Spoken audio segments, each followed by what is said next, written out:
Hello friends, pregnancy के दौरान खान पान का सीधा असर माँ और बच्चे दोनों की सेहत पर पड़ता है। इस समय कुछ चीज़ें ऐसी होती हैं जिन्हें खाने से बचना चाहिए क्योंकि ये नुकसानदायक हो सकती हैं। तो चलिए आज इस वीडियो में मैं आपको कुछ ऐसी चीज़ें बताती हूँ जो कि प्रेगनेंसी के समय नहीं खानी चाहिए। जिसमें से पहली है, कच्चा या अधपका मांस या अंडे नहीं खाने चाहिए क्योंकि इसमें बैक्टीरिया या परजीवी हो सकते हैं जो संक्रमण का कारण बन सकते हैं।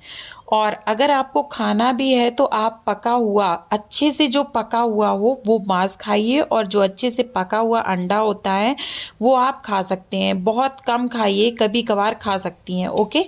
नेक्स्ट चीज़ है अधपका और अनपॉस्चराइज्ड दूध या फिर चीज़, इसे भी नहीं खाना चाहिए क्योंकि इससे लिस्टेरिया इन्फेक्शन का खतरा बढ़ता है जो गर्भ में पल रहे बच्चे के लिए खतरनाक हो सकता है। अगर आपको दूध पीना है या दूध से बनी कोई चीज़ खानी है तो आप इसे अच्छी तरह से पका लें और इसके बाद इसका यूज़ करें।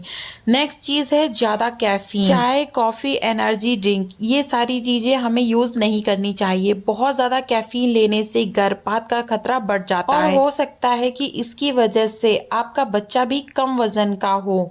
तो आपको ये सारी चीज़ें नहीं यूज़ करनी है। अगर आप बहुत ज़्यादा कॉफ़ी या चाय के शौकीन हैं तो आप दिन में एक आध बार ले सकते हैं।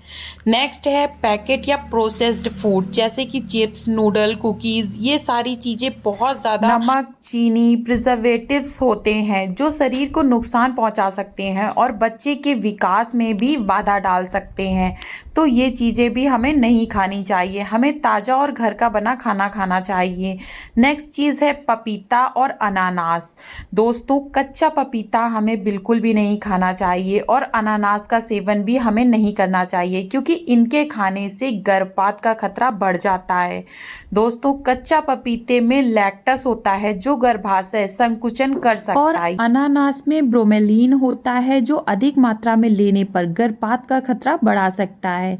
तो दोस्तों, इसीलिए हमारे पुराने जो बुजुर्ग थे वो हम लोगों से ये कहते थे कि जो भी गर्भवती लेडीज़ें हैं उन्हें कच्चा पपीता बिल्कुल भी नहीं खाना चाहिए, और अगर बहुत ज़्यादा मन है तो एक आध बाइट पका पपीता की ले सकती हैं। दोस्तों, ये तो बेसिक चीज़ें थी, लेकिन अब मैं आपको बताती हूँ कि और भी ऐसी बहुत सारी चीज़ें हैं जो हमें प्रेगनेंसी के समय खाने से बचना चाहिए।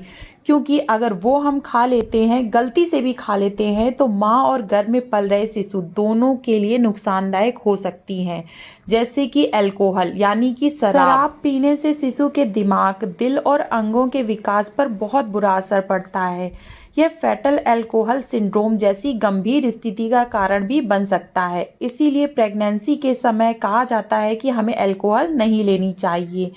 नेक्स्ट है धूम्रपान यानी कि स्मोकिंग, और तंबाकू वगैरह भी नहीं खानी चाहिए क्योंकि इससे गर्भपात का खतरा बढ़ जाता है या फिर समय से पहले डिलीवरी और बच्चे का वजन कम होने का खतरा रह सकता है। तो हमें अल्कोहल नहीं लेनी चाहिए, स्मोकिंग और तंबाकू का यूज़ भी बिल्कुल नहीं करना चाहिए। नेक्स्ट चीज़ हमें क्या नहीं करनी चाहिए, कुछ लोग होते हैं होम्योपैथिक सप्लीमेंट्स यानी कि दवा लेते हैं कि होम्योपैथिक है, इसका ज़्यादा असर नहीं होता है, ये नुकसान नहीं करती है, तो ले लेते हैं। लेकिन हमें ऐसा नहीं करना चाहिए। अगर हमें हर्बल सप्लीमेंट, कोई जड़ी बूटी वाली कोई भी मेडिसिन लेनी है तो हमें अपने डॉक्टर से पहले कंसल्ट करना चाहिए, इसके बाद ही हमें वो चीज़ कंज्यूम करनी चाहिए। कई बार हम लोग क्या करते हैं कि घर पर ही अपना कई चीज़ों का इलाज कर लेते हैं, जैसे कि तुलसी के बीज खाना या फिर अजवाइन का सेवन करना। ऐसी कुछ आयुर्वेदिक दवाएं होती हैं जो घर पर ही हम घरेलू इलाज कर लेते हैं। पर दोस्तों, प्रेगनेंसी के समय हमें ऐसी कोई चीज़ नहीं खानी चाहिए जिससे हमें या हमारे बच्चे को कोई नुकसान पहुंचे। दोस्तों, हमें ऐसे समय में ज़्यादा मीठा या फिर ज़्यादा नमकीन खाने से बचना चाहिए क्योंकि इससे डायबिटीज होने का खतरा रहता है। दोस्तों, अगर आपको वीडियो पसंद आ रहे हो तो वीडियो को लाइक करें और चैनल को सब्सक्राइब कर ले। Thank you for watching.